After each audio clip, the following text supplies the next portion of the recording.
तो क्या उसी चलते जो है उनको इमरजेंसी में जेल में भी रहना पड़ा? सत्ता तक ढोल बजा, चुनाव भी हारे और ढोल भी अच्छा, बजा। आपातकाल के दौर में ऐसा क्या होता था कि जितने भी संघ के लोगों से या जनसंघ के लोगों से उस समय पुराने नेताओं की बात की जाती है, जो भी बड़े नेता सबको जेल में जाना पड़ा, ऐसा क्या श्रीमती हो रहा इंदिरा था? गांधी जी बहुत अभिमानी अहंकारी हो गई थी उस समय। हम्म। उन्होंने आपातकाल लगा दिया था देश में। एक किस्सा है मेरे पास कि आप रक्षा मंत्री राजनाथ सिंह से और अग्रवाल जी से कुछ टाई अप हुआ और उसके बाद आपने अपनी सहमति से अग्रवाल जी को टिकट दिला। प्रदेश में जब दंगे हो रहे थे, 2013 के शायद आसपास की घटना है, उसमें आपका घर तोड़ दिया गया, जला दिया गया। तत्कालीन जो वरिष्ठ पुलिस अधीक्षक मेरठ थे, हम उसे गिरफ्तार किए।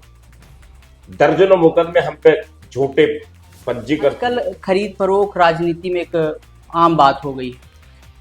सत्ता का एक लोभ दिया जाता है लोगों को, लोग उस लोभ में आ जाते हैं, तो पार्टियां बदल देते हैं।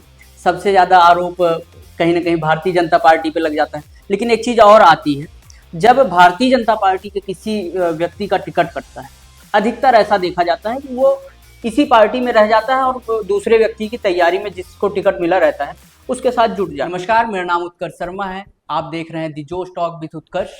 और आज हम बिजनौर में बिजनौर में हमारी मुलाकात सुनील भराला जी से हुई। उत्तर प्रदेश सरकार में पूर्व मंत्री रहे, आज हमारे साथ बात करने के लिए उपस्थित हैं। स्वागत है सर आपका।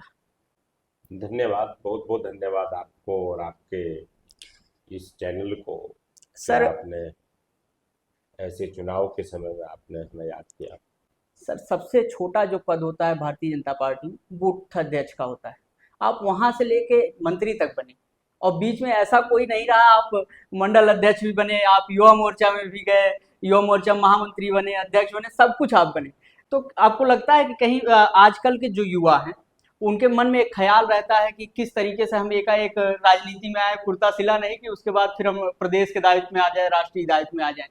आपके लिए ये सीढ़ी कैसी है? देखिए, क्या है कि हम भारतीय जनता पार्टी, भारतीय जनसंघ और स्वयंसेवक परिवार से हम बिलोंग करते हम्म। हैं। और वहाँ जहाँ से हम हमारे परिवार की राजनीतिक शुरुआत होती है, हम्म। वो राष्ट्रीय स्वयंसेवक संघ से होती है। हम्म।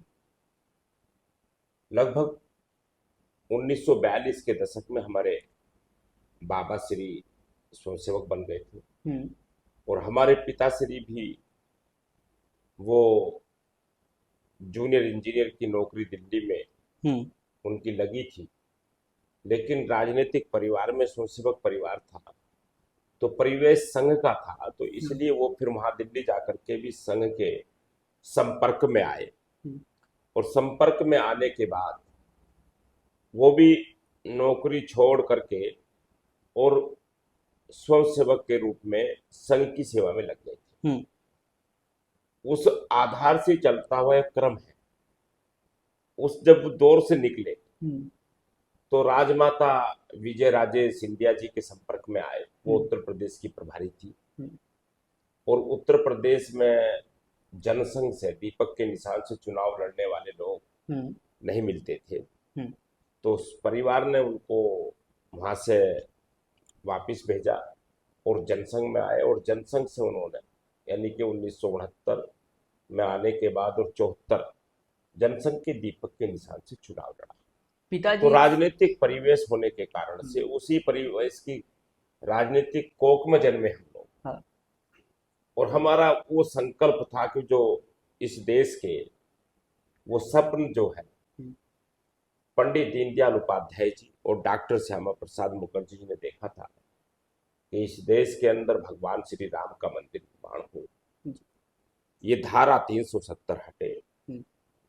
एक देश एक कानून बने, इस देश के अंदर ये हिंदू राष्ट्र बने। हम्म। इस प्रकार से भी कट्टरता थी उस समय। और जनसंघ को कदम कदम पे बढ़ाने के लिए परिवार की बहुत बलिदान हुआ। परिवार को बहुत बलिदान देना पड़ा है, क्योंकि उस समय कांग्रेस का एक कठोर शासन हुआ करता था। कोई जुड़ने की हिम्मत नहीं करता था। दूर दराज तक भी स्वयंसेवक और जनसंघ के कार्यकर्ता नहीं होते थे। हम्म। ऐसे दौर में काम किया परिवार ने। वो परिवेश मुझे मिला। उस परिवेश के चलते ही जब भारतीय जनता पार्टी 1980 के दशक के बाद बनकर के आई और 1989 में भारतीय जनता पार्टी से चुनाव लड़े, मेरठ का ही परिवार पहली बार वो जब चुनाव लड़े तो उसके बूथ की जिम्मेदारी बहुत छोटी सी आयु में मुझे मिली, क्योंकि कार्यकर्ता नहीं थे और बूथ अध्यक्ष का काम मैंने संभाला। पहला अनुभव रहा और अपने बूथ को मैंने जीता नहीं हूं मैं, लेकिन मैं बूथ को फाइट पे लाया था पहली बार भारतीय जनता पार्टी को। तो वो दौर से हमने काम किया। पिताजी संघ में थे तो क्या उसी चलते जो है उनको इमरजेंसी में जेल में भी रहना पड़ा? हाँ, वो तो स्वाभाविक सी प्रक्रिया थी। जब वो जनसंघ में आ गए, संघ परिवार से वापिस होकर के, और जनसंघ में आकर के वो चुनाव भी लड़े। 1974 में जनसंघ का चुनाव वो हारे, एक सप्ताह तक ढोल बजा, चुनाव भी हारे और ढोल भी बजा। तो खुशी थी कि वोट बढ़े विधानसभा में दीपक के निशान पे। और 1975 में आपातकाल लगी तो वो जेल में चले गए। हम उस समय 4 साल की आयु थे, तो माँ के साथ जाया करते थे और उनकी मुलाकात करने जाते थे, जेल में जाया करते थे। आपातकाल में वो 19 महीने जेल में रहे। अच्छा, आपातकाल के दौर में ऐसा क्या होता था कि जितने भी संघ के लोगों से या जनसंघ के लोगों से, उस समय पुराने नेताओं की बात की जाती है, जो भी बड़े नेता सबको जेल में जाना पड़ा, ऐसा क्या हो रहा था उस समय? क्या परिवेश थे उस समय, क्या माहौल था? देखिए, तानाशाही थी। श्रीमती इंदिरा गांधी जी बहुत अभिमानी, अहंकारी हो गई थी उस समय। उन्होंने आपातकाल लगा दिया था देश के अंदर, और जो आवाज उठाते थे उनको जेल के अंदर ठूस दिया जाता था। वो आपातकाल था, वो हमने देखा, उसकी यातनाएं झेली हमारे परिवार ने। हमने उन यातनाओं के बीच में से निकले, हम लोग संघर्ष में से निकले। हम लोग हमने बूथ अध्यक्ष की जिम्मेदारी का अनुभूति हमें तभी से होती है, और नीचे संगठन करने का, जो आपने कहा कि संगठन करने की जो अद्भुत कार्यों में आप लगते हैं, तो इसीलिए आपके जब संघर्षों के दौर को याद किया जाता है तो उस पे एक आता है कि जब राम मंदिर आंदोलन हो रहा था तो उसमें आप खूब बढ़ चढ़ हिस्सा ले रहे थे, खूब एक्टिव थे। उसकी कुछ कहानी किस्से अगर हों तो बताइए। हमारा प्रवेश भी विद्यार्थी परिषद से हुआ, संपर्क में आए, और उस काल के दौर में ही युवा मोर्चा से जुड़ गए, और युवा मोर्चा के प्रदेश के अध्यक्ष डॉक्टर दिनेश शर्मा जी हुआ करते थे, उनसे जुड़े। तो उस समय राम जन्म आंदोलन भूमि का जो ये विराट रूप था, उस विराट रूप से हम जुड़ गए थे, जो उसमें जुड़े। दिनेश शर्मा जी वर्तमान राज्यसभा सांसद, वर्तमान में वो राज्यसभा सांसद हैं।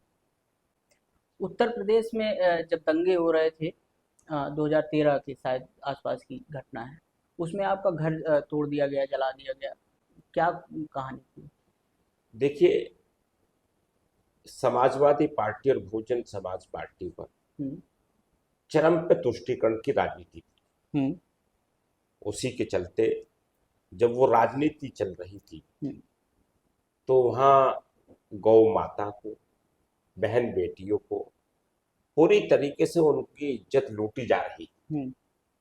उसी क्रम में ये मुजफ्फरनगर में कमाल कांड हुआ, और ये कमाल कांड होने के बाद उसमें जब पंचायतें हुई, हिंदुओं की पंचायतें हुई, उसमें हम सब, हमारी जो पूरी एक टीम थी वो काम कर रही थी, और उसको जो डैमेज कंट्रोल का भी काम कर रही थी और अपने हिंदू भाइयों का मनोबल बनाने का भी काम कर रहे थे।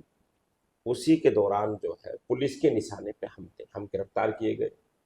तत्कालीन जो वरिष्ठ पुलिस अधीक्षक मेरठ थे, हम उसे गिरफ्तार किए, और थाना अध्यक्ष ने आकर के हमारे घर पर तोड़ फोड़ की, दरवाजे तोड़े, हमारे कैमरे तोड़े। उस सब चीज हमने झेली है उस दंगों में। हम घर से बाहर रहे 1 महीना, तो एक बार नहीं, ये तो एक दंगे की बात की आपने।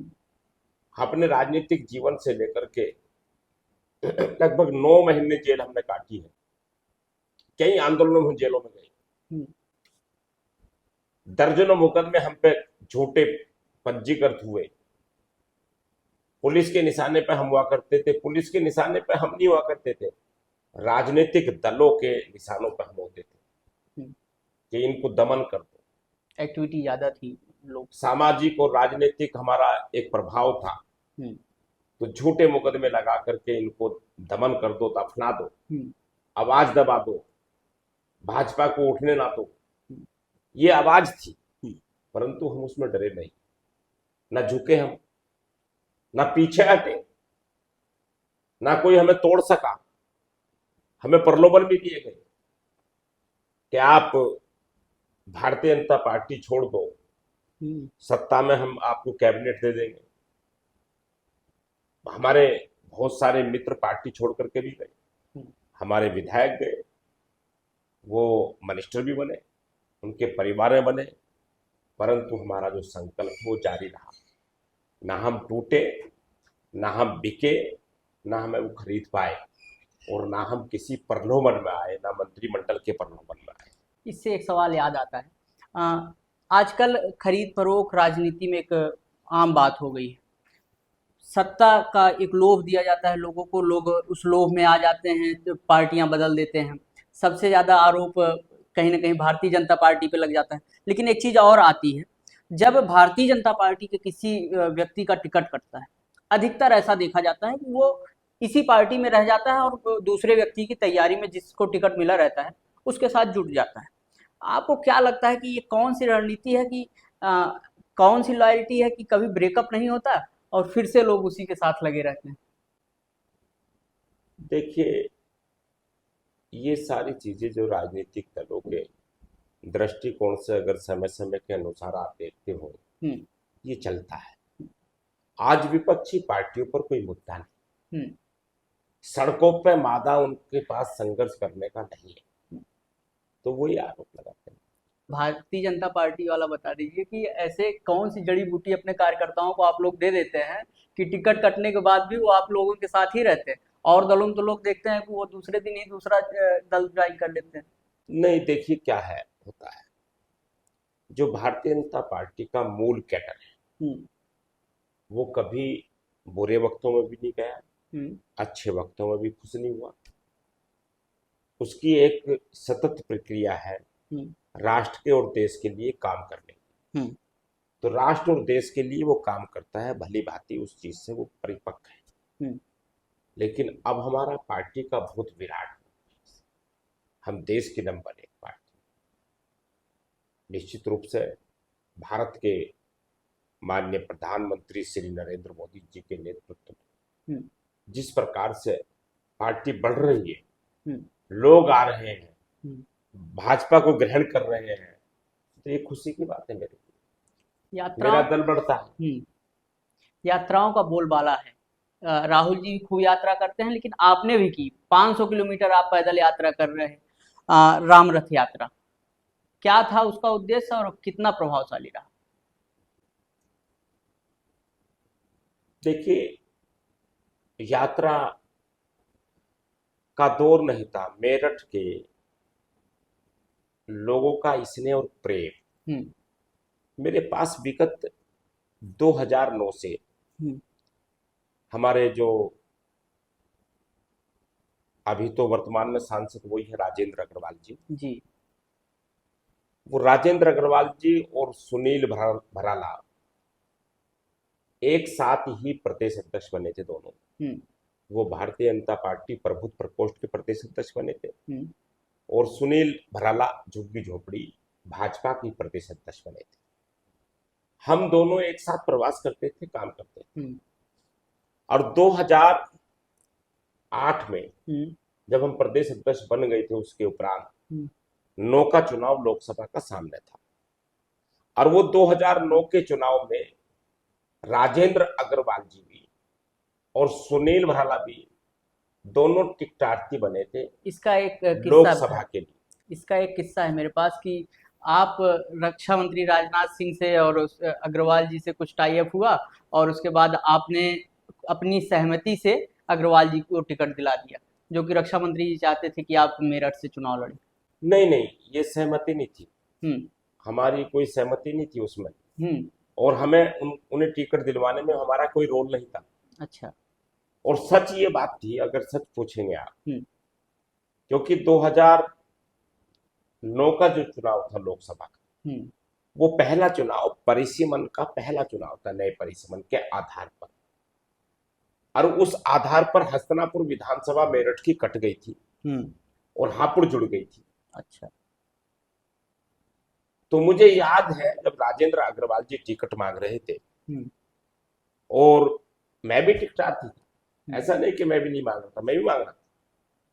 वैश्य समुदाय से वो मांग रहे थे और ब्राह्मण समुदाय से मैं मांग रहा था। हम्म। और हम दोनों इस बात पर अपने आप को राजी कर रहे थे कि लोकसभा में हमें कंसिडर नहीं करेगी पार्टी, हम्म। लेकिन विधानसभा हमको दे देगी। फाइव। राजेंद्र अग्रवाल जी भी ये चाहते थे हम्म। कि हम लोकसभा के टिकटार्थी बनकर हमें विधानसभा बन जाए, वो उन्होंने हमसे भी कहा। हाँ। और ये बहुत स्पष्टता थी, इसमें स्पष्टता थी। और राष्ट्रीय अध्यक्ष भारतीय जनता पार्टी के माननीय राजनाथ सिंह जी थे, हम्म। और वहां गाजियाबाद सीट से अग्रवाल समुदाय से कांग्रेस पार्टी से एमपी बनते आते थे। हाँ। सुरेंद्र अग्रवाल जी बनते रहे थे। हम्म। लेकिन वो कारण ऐसा बना कि राजनाथ सिंह जी, जो हमारे राष्ट्रीय अध्यक्ष थे भारतीय जनता पार्टी के तत्कालिक समय में, हम्म। वो वहां पर आए चुनाव लड़ने गाजियाबाद से। जी। तो उनका पहले लखनऊ था, फिर उनका और कई जगह उनका मन बना, हम्म। मिर्जापुर भी बना। लेकिन अब पार्टी नेतृत्व है, जहां निर्णय हो जाता है। हम्म। उनका गाजियाबाद निर्णय होने के बाद में, तो गाजियाबाद के वैश्य समुदाय ने वहां विरोध किया, और उस विरोध के बावजूद हम्म। ये निर्णय करना पड़ा पार्टी को कि वहां से, कि मेरठ सीट से वैश्य को लड़ा दिया जाए, इनका हम्म। विरोध बंद हो जाएगा, ओ। और उसका लाभ भारतीय जनता पार्टी को गाजियाबाद में मिल जाएगा। हम्म। एक ये बड़ा कारण था। हम्म। टिकट तो वहां सत्यप्रकाश अग्रवाल जी को होने जाना था, हाँ। हमारे माननीय विधायक थे वो। हम्म। लेकिन कारणवश उनको नहीं हुआ, कंट्रोवर्सी थी, बहुत सारे टिकटार्थी थे, हाँ। तो उसी में नाम आया। और राजेंद्र अग्रवाल जी हमारे स्वयंसेवक थे, विभाग प्रचारक से वापस भी आए थे, हम्म। तो पार्टी ने उन्हीं पे दाव खेला, और बहुत भारी मतों से वो चुनाव जीते। हम सब लोग लगे, कंधे से कंधा मिला करके लगे। तो इसलिए उस पे से 3 बार से लगातार वैसे। लेकिन भारतीय जनता पार्टी के नेतृत्व ने ये भी हमको थोड़ा सा था, आश्वस्त थे हम लोग कि राजेंद्र जी का टिकट कटेगा तो सुनील को कंसिडर करेंगे, हम्म। सुनील भल्ला को। इसलिए हम संभावित थे।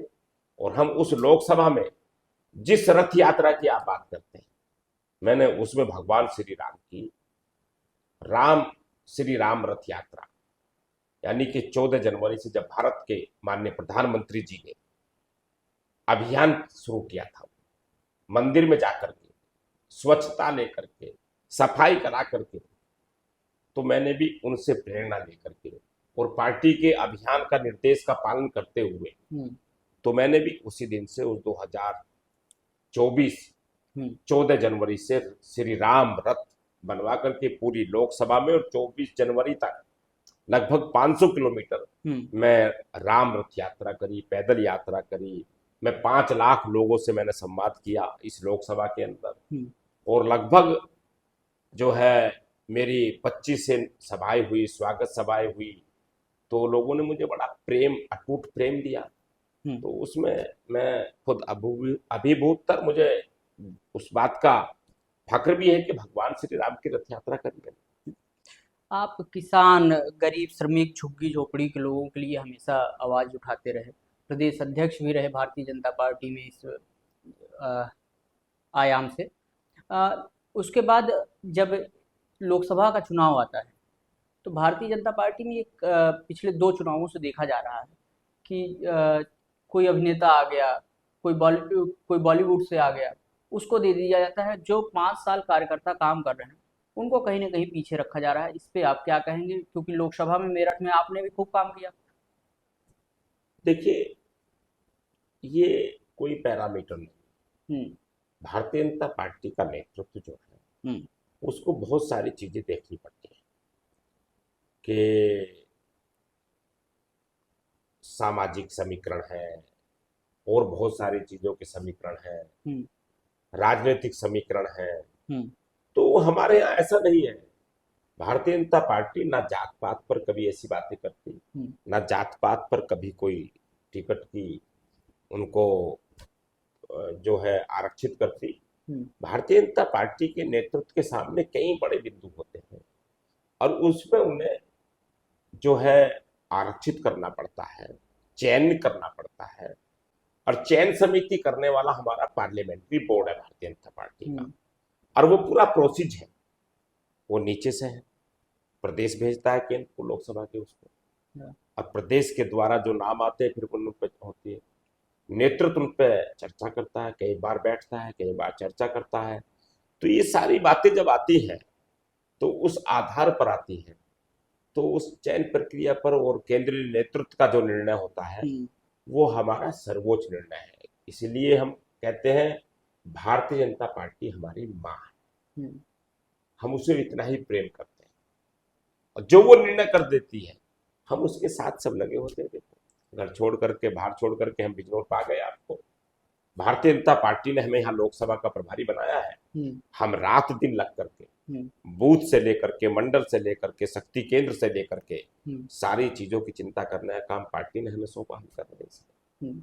राम जन्मभूमि का अभी अ, मंदिर बना, प्राण प्रतिष्ठा हुई, उसमें भी ये आरोप लगे कि निमंत्रणबाजी ज़्यादा हो गई, एक कैटेगरी बांट दी गई, जो लोग आंदोलन से जुड़े थे उनको नहीं बुलाया ये गया। हमारा विषय नहीं है, इस पर हमारा ये कोई विषय नहीं, ना मैं इस पर हम बात भगवान करना चाहता परशुराम को लेकर के आप काफ़ी एक्टिव रहते हैं, आप उसको लेकर के एक संस्था भी बनाए, और भगवान परशुराम की जन्मभूमि को लेकर के आप अगर बात करें तो ज़्यादा एक्टिव रहते हैं कि उनकी जन्मभूमि का एक मंदिर होना चाहिए, जन्मभूमि होनी चाहिए। इसका विचार आपको कहाँ से लगा कि इस पर आपको खुद अध्ययन करना पड़ेगा। हम्म, भगवान परशुराम जी का मंदिर बनाने का विषय नहीं है राष्ट्रीय परशुराम परिषद। हम्म, मैं राष्ट्रीय परशुराम परिषद का संस्थापक हूँ हम्म, और मैं सनातन हूँ, हम्म, सनातनी हूँ। हम्म, भगवान परशुराम जी पर मैं करता हूँ कि आज तुम पत्रकार जगत से आते हो हम्म, तो मैं तुमसे पूछूं कि भगवान परशुराम जी की जन्मभूमि कहाँ है, भगवान परशुराम जी की युद्ध भूमि कहाँ है। ये सवाल तुमसे कर रहा हूं मैं, ये सवाल मैं लाखों लोगों से करता हूं, मैं नहीं, मंचों से कर देता हूं इन सवालों को, लोगों को नहीं जाता। सनातन पर करता हूं मैं। हम्म, बहुत सारे लोग जो छोटी मानसिकता के हैं बेचारे, जिनकी सोच नहीं है, हम्म, वो कहीं पर भगवान परशुराम जी का नाम आता है तो सोचते हैं कि ब्राह्मण हो गए।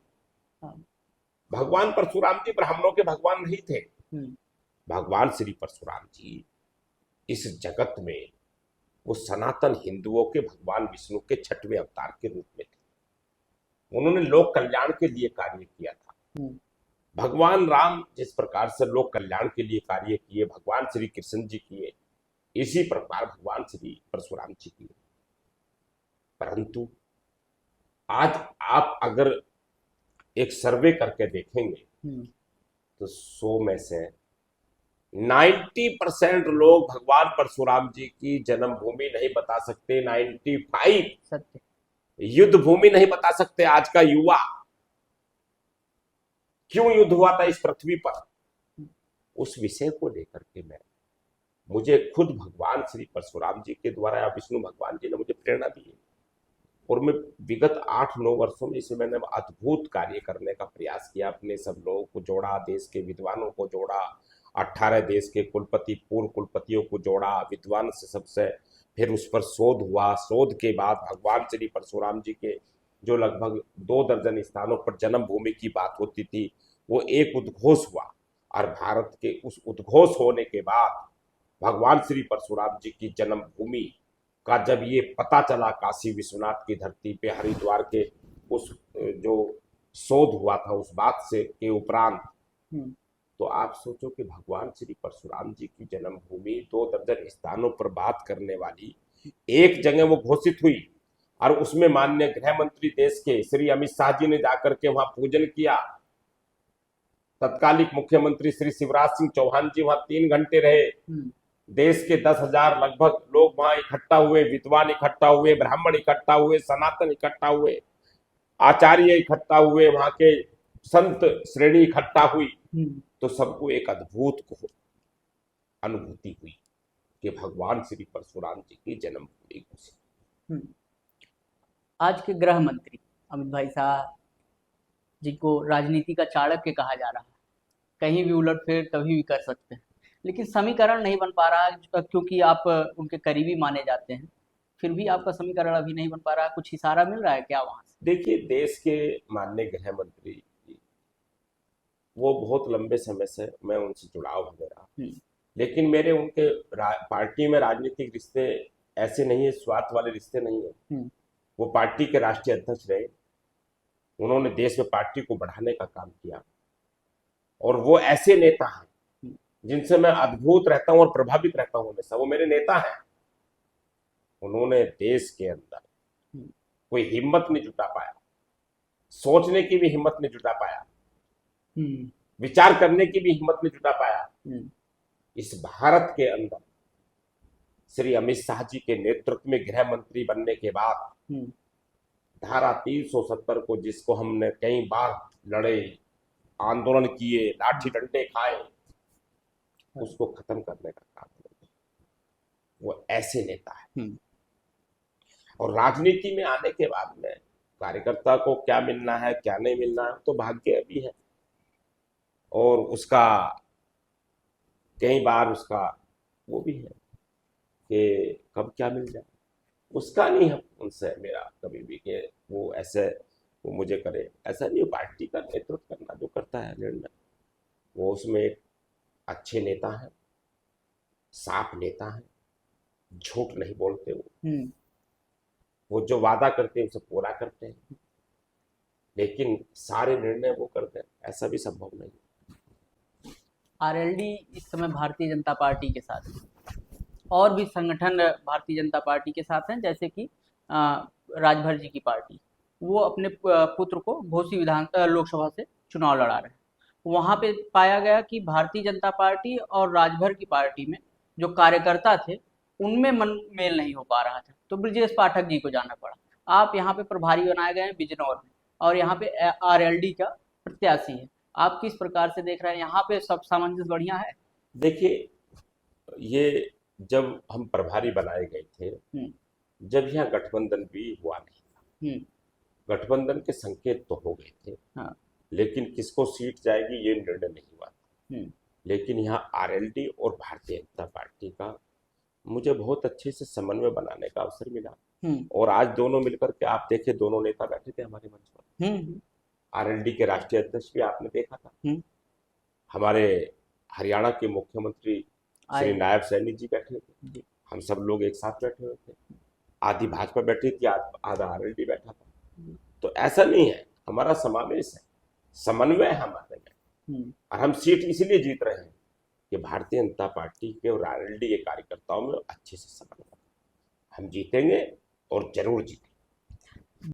उत्तर प्रदेश में 80 सीटें, और किन सीटों पे आपको लगता है कि बड़ी चुनौतियां हैं विपक्ष के माध्यम से? क्योंकि विपक्ष भी खूब मजबूती से, जितने गठबंधन बनाने थे उनको उतना गठजोड़ हो गया है, सब जितने भी दल थे। भारतीय जनता पार्टी में जो जिम्मेदारी मिलती है उस सीट पे वो कंसिडर करता है।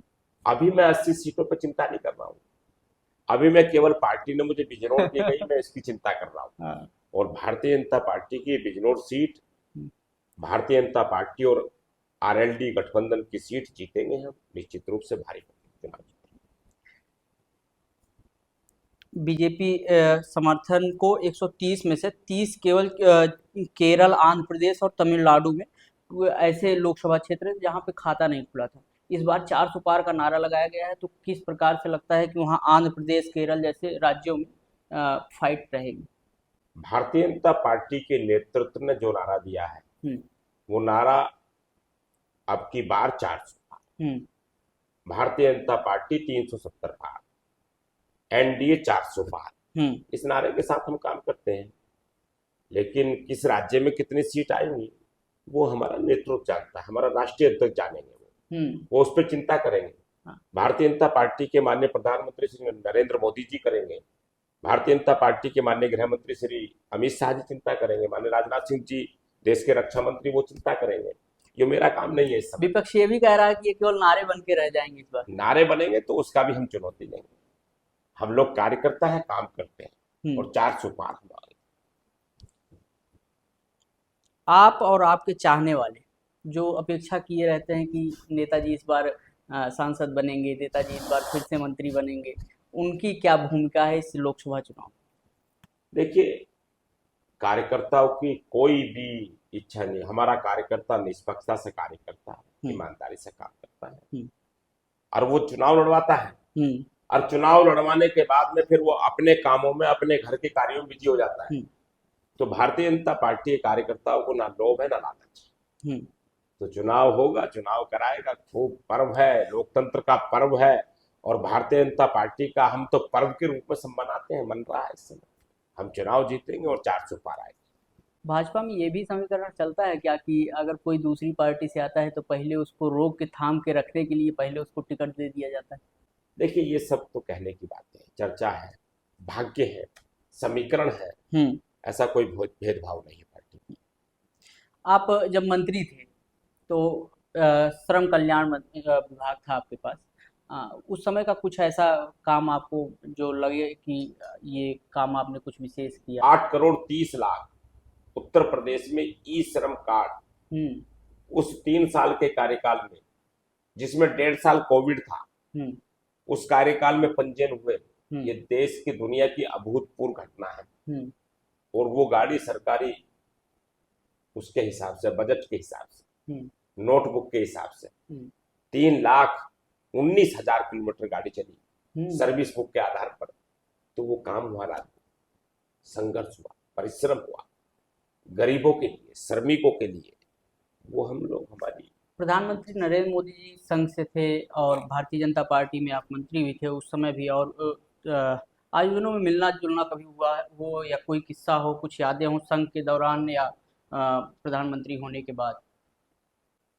देखिए, ये सब चीजें जो हैं बहुत ही भारत के माननीय प्रधानमंत्री श्री नरेंद्र मोदी जी ने वो नीचे से चल के आए, वो बूथ से, और वो सब चीज जानते हैं।